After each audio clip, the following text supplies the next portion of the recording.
করছি।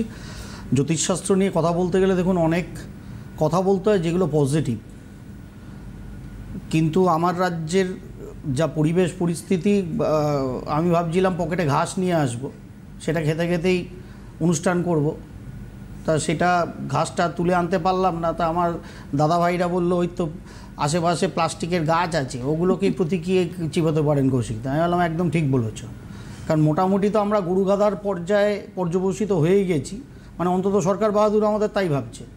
আমরা ঘাস লতা পাতা খেয়েই বাঁচি, খড় গাদাতেই আমাদের খোলভুষিতেই আমাদের বোধহয় জীবনতত্ত্ব লুকিয়ে আছে, কিচ্ছু বুঝি না আমরা।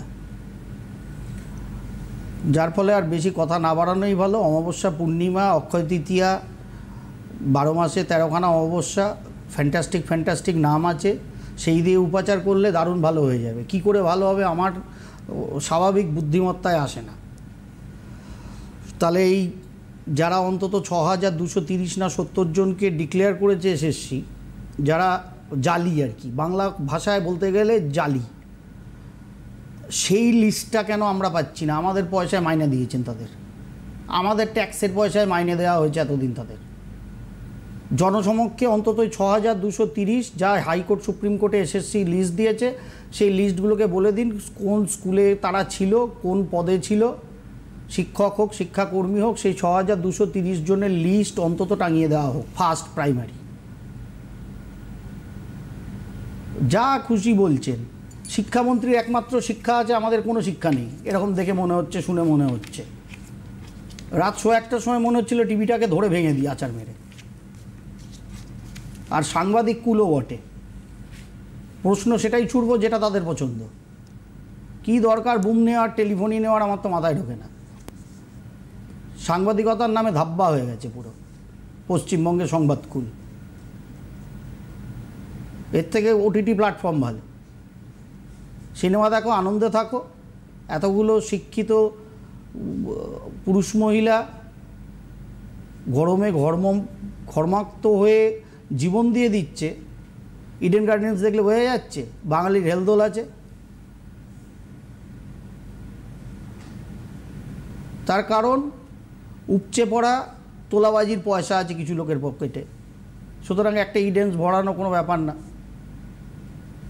বাদ বাকি কার কী হলো বয়ে গেল। শিক্ষা, আমার ছেলেটা মেয়েটা তো ইংলিশ মিডিয়াম স্কুলে পড়ে, সব বিরোধিতা করব দিল্লির, কিন্তু দিল্লি বোর্ডের স্কুলগুলোকে পাড়ায় পাড়ায় গজিয়ে তোলার জন্য লাইসেন্স দিয়ে দেবো, তখন বিরোধিতা নেই। দুর্গাপুজোকে উৎসব বলে পালন করাবো, কিন্তু রামচন্দ্রের এগেনস্টে থাকবো, যে রামচন্দ্র অকালে মা দুর্গাকে আবাহন করেছিল, সেই দুর্গাপুজোকে নিয়ে আমরা উৎসব পালন করব বাঙালিরা, কিন্তু আমরা রামচন্দ্রের এগেনস্টে। আমরা কথায় কথায় দিল্লির এগেনস্টে, কিন্তু দিল্লির দুটো বোর্ডের স্কুল গজিয়ে তোলার জন্য আগাছার মতো আমাদের জুলি মেরে ভার।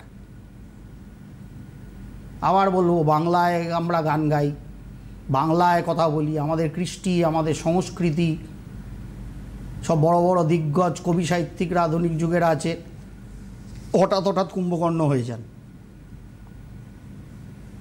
তাদের লেখনী টেখনি চলে যায় তেল লেনে জল দেনে।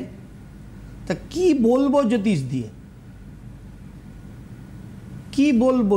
চন্দ্র বৃহস্পতির জীবযোগ লগ্নের পঞ্চমে নবমে বা চন্দ্রের সাপেক্ষে বৃহস্পতির জীবযোগ যদি চতুর্থে দশমে থাকে, তাহলে আপনার ছেলেটা বা মেয়েটা টিচার হতে পারে? কিসের টিচার?